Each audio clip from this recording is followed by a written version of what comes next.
So, lads, the Fever are officially in the playoffs right now. After a crazy season, crazy season where, look, I think at the end of the day, not getting a lottery pick is not going to be good. But you know what? I can't be too negative. This team fought. Like, they had,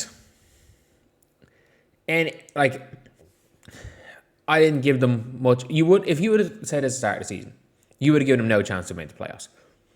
If you would have said Caitlin Clark plays 13 games and she is healthy for none of them. Caitlin's injured the entire season. She plays 13 games at about 50%. If you had said DeWanna Bonner quit on the team after 6 games. If you had said the Fever were going to get a hardship replacement for Caitlin, and then, if you were to say Fever were going to get a hardship replacement for Caitlin, and then her and Sid Coulson were going to get injured for the season in the same game, and then if you had said that like they were getting hardships, so if you were saying the both point guards, they're not even hardships. Like Ari McDonald is a hardship, Odyssey Sims is a hardship for a hardship. And then Shea Petty is what? 5th hardship for hardship. If you had said we would have ended the season with the starting point guard for the Sparks in Odyssey Sims, and somehow Ariel Powers was going to end up on the team, but so was Bree Hall, and we would randomly get that Australian from Golden State who got cut and didn't make their roster in training camp, but only after she went to Golden State again, got cut, went to Asia Cup, came off the bench, and then came back. And then she was going to be ruled out for the season as well. Like, this season's been crazy. The fact is, the Fever are not only in the playoffs, they're guaranteed. They're guaranteed the 7th seed. They're guaranteed 7th. I think they got to beat the Lynx. And the Vols got to lose 2 in order for them to get 6. But I would assume they're going to lose. I would assume they're going to lose to the Lynx. Like, Fee wants that MVP. I would assume that the Indiana Fever are losing that game. But at the end of the day, it doesn't matter. I don't care if we face the Dream. I don't care if we face the Aces. I don't want to face the Mercury. The Mercury out of one team, I think we really are going to struggle against. I think the Dream are a regular season team. I think the Aces are a team that have one glaring weakness. They still have the same weaknesses they had. Age has just stepped up. Jackie Young's just stepped up. Like, they still have the same weaknesses. Like, they still have, obviously they still have the same strengths, but they still have the same weaknesses. They have the same, as a team, they got the same weaknesses as they had when they were sub 500. It's just that they've done a better job. They're just on a roll. The Aces are there for the taking, even without Caitlin Clark. Look, what percentage chance do I give the Fever of beating the Aces? 10. What percentage chance did I give the Fever against the Connecticut Sun last year? I predicted the Fever to win because I thought the Fever were going to get back to Indiana.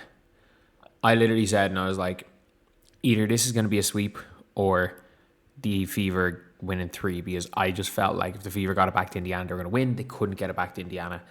Kelsey, like that play, down 1 point, Kelsey Mitchell has a wide open pull-up midi. She bricks a 3, gets her own rebound as a wide open pull-up midi, and she does a 360 pass to the other team, and they come down. There's a defensive miscommunication between Kelsey Mitchell and Caitlin Clark, and no one's guarding Marina Mabry from deep. Bang. Oh, it's still getting flashbacks to that game. Still getting bad flashbacks to that game. But yeah, I think the Fever have, like, the Dream. I still think the Dream have too much for the Fever, but I don't think to see the Dream making the finals, regardless what seed they're in. I think the real finals is going to be that playoff semis. Look, I just trust the New York Liberty will figure it all out. I think they'll figure it out. I think Emma's too good a player. I think John Quell's too good. I think Stewie's too good. I think Sabrina's too good. I think Leo's too good. I think they're too good. They're too good to not be near the top. And I need to see when is the WNBA playoffs, because I'm back home on the 20th. And I want to go live for like all the playoffs pretty much. So playoffs start September the 14th. Hopefully, so I'll probably be live. I'll be live for all the Fever games. I'll figure out a way, because I'm back. I'm trying to, basically I didn't go live today. I'm trying to save up my my data on my phone. I got 26 gigs because I'm in the EU. I'm trying to save the data on my phone, and trying to make sure that, you know, I'm able to go live, worst case scenario, for the playoffs. I'll be live for all the Fever games, and I might just go live. Once I get home, I might just go live for every playoff game.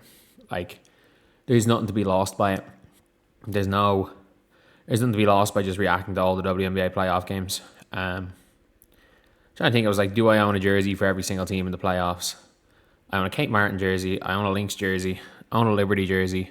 I own a Valkyries jersey. I own a Malonga jersey. Don't own a Sparks jersey. Don't own a Sun jersey. Don't own a Sky jersey. So in the playoffs, I own, other than the Dream, I actually own a jersey for every team. Jesus. But yeah, it's a, look, the Fever have a puncher's chance. And first time since 2016 that they've made, to be honest, it was the first time they made playoffs since 2016 last year, but it's the first time they made back-to-back playoffs. And considering everything, look, you got to be proud of these players. And I think it's fine to say from a fan standpoint that, you know what, like,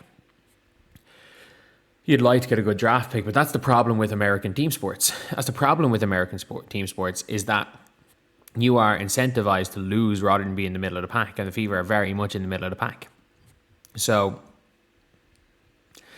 look, they're in the playoffs, and I'm hoping.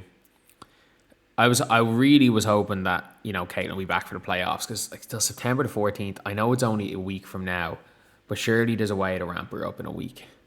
Because, and I know you might be saying, oh, you know, bringing her back in the playoffs isn't the right thing to do, and I actually agree with that. I actually agree that it's a risk bringing her back for the playoffs, especially with that intensity, but you don't stand a chance otherwise.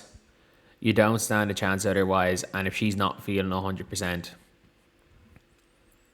like, you're not really losing much on a roster spot for just having Bree Hall there. Man, I still would have had her kid out. I still would have had her kid out and play 10, if she can give it 10 minutes a game. Because once it gets to the playoffs, who cares? And I think at that stage, she doesn't like minutes restriction. I think she'd be okay with 10 minutes a game. And I think 10 minutes a game for Caitlin Clark is, like, that can be the difference between winning or losing a game, in my opinion. Just because of how much she looks up and runs, that can be a game deciding factor. But they've done what they've done. And look, I don't think the Fever are going to do much in the playoffs, but who knows? They've surprised us all year. They might keep surprising us.